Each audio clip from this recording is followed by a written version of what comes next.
Deathless.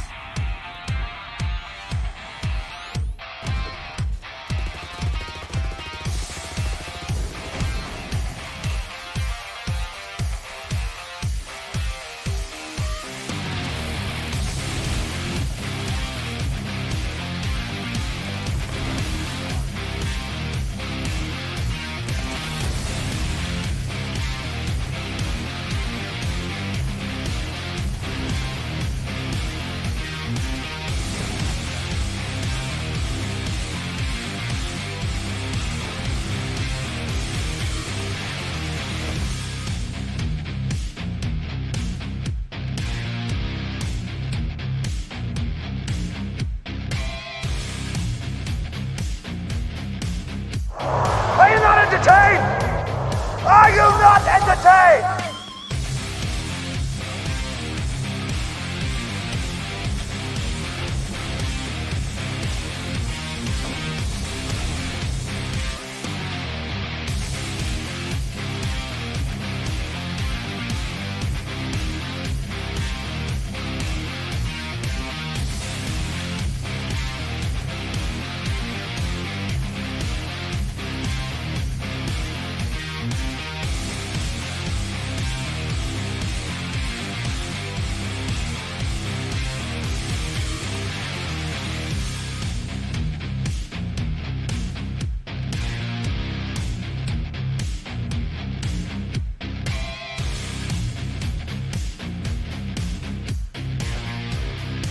What's up, Vault Hunters? It's Echo here, Queen of the Loot Goblins, bringing you another Borderlands 3 video. On today's video, we are out here breaking the meta once again, this time with Flak, and I won't disappoint.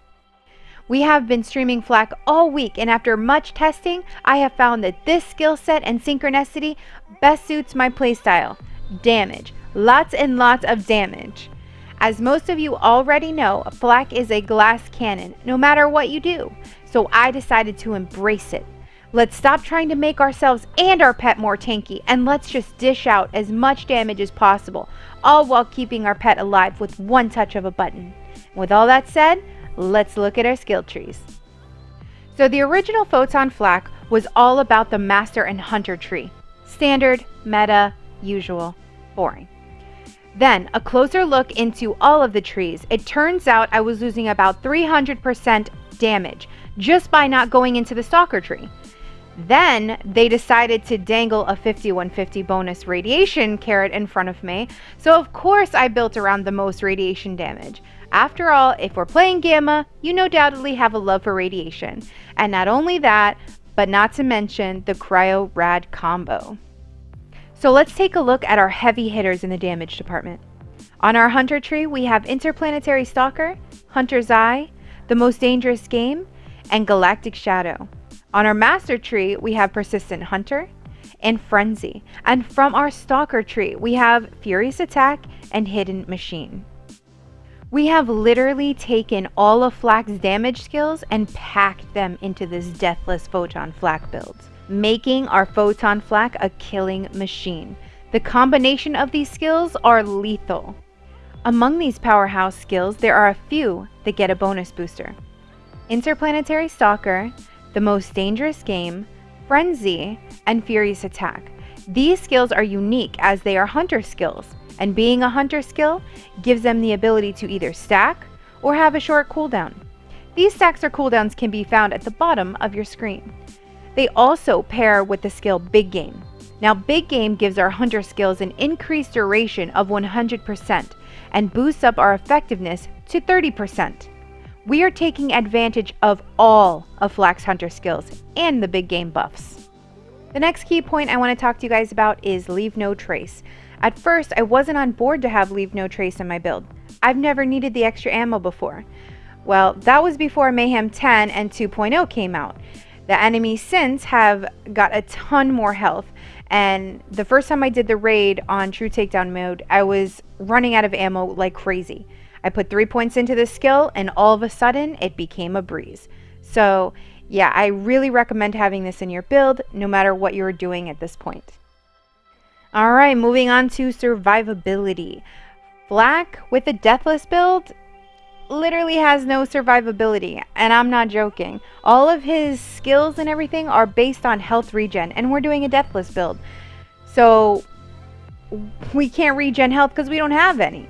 So basically what I've done is solely relied on our class mod and our action skill coming back as fast as it possibly can. Now the class mod that we are using today is going to be the Red Fang. This is essential to our build because it takes all of the focus off of Flak and all of the aggro onto our pet. Now since this only happens with Gamma, it is imperative that we have Gamma active all the time.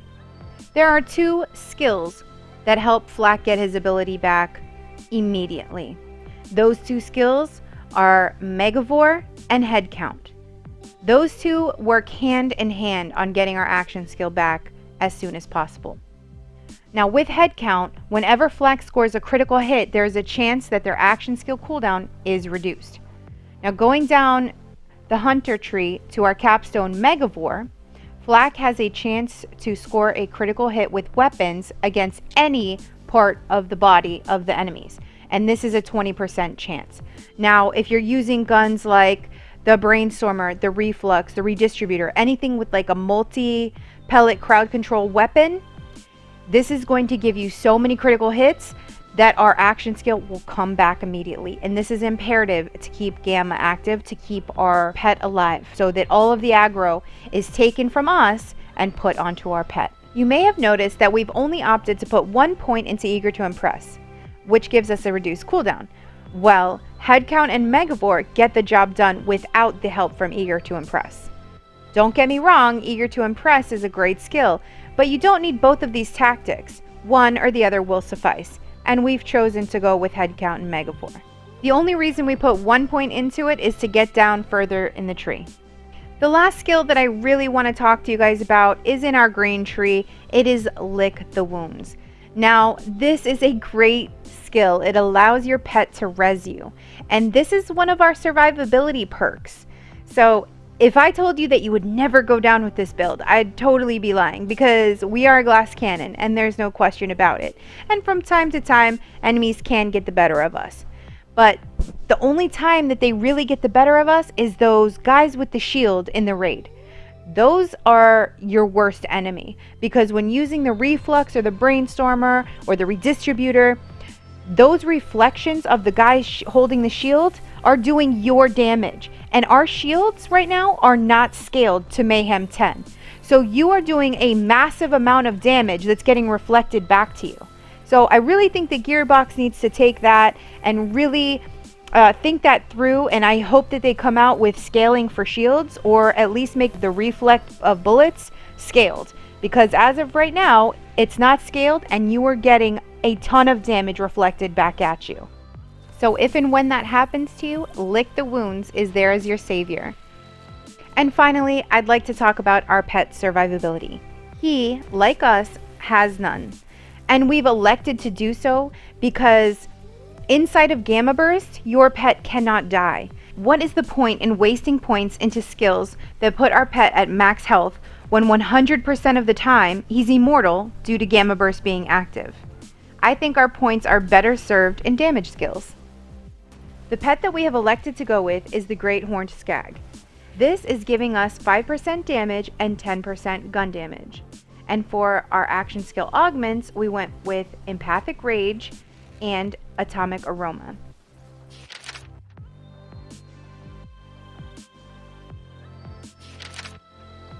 Alright, let's recap. So first, we are utilizing all of Flak's Hunter skills and other damage skills to drastically increase our damage with this Flak build. Second, we have come to the conclusion that putting points into the regen of our pet is a complete waste due to Gamma Burst being constantly active and our pet cannot die while Gamma Burst is active. So what's the point of him being at 1 HP or full HP? He's still not going to die. For maximum survivability, it is imperative that we keep Gamma Burst active. So the best way to accomplish this is when Gamma Burst is about to run out, switch to our crowd control weapons and proc critical hits with the help from Megavore and Head Count. And lastly, number 4, beware of the shield troopers that reflect damage, because our shields are not scaled to handle Mayhem 10 damage. Alright, so now let's get into my favorite part of the video, the gear. For single targets, here I have my single target loadout for you. Let's start with best in slot. I believe that the best in slot for this Flak build is the OPQ system. It does the most damage. It is such a heavy hitter. It is a monster of a weapon. It just melts enemies like butter. Next, I also like to use the Clairvoyance. It does great against single targets, and it's cryo, so that's fantastic. The Monarch, any flavor Monarch will do. I use the Corrosive Monarch against Wotan and the Valkyries. Next is the Kaosin. It does double splash damage, so when you're on single targets, it's just going to melt. Next, I want to talk about our crowd control weapons.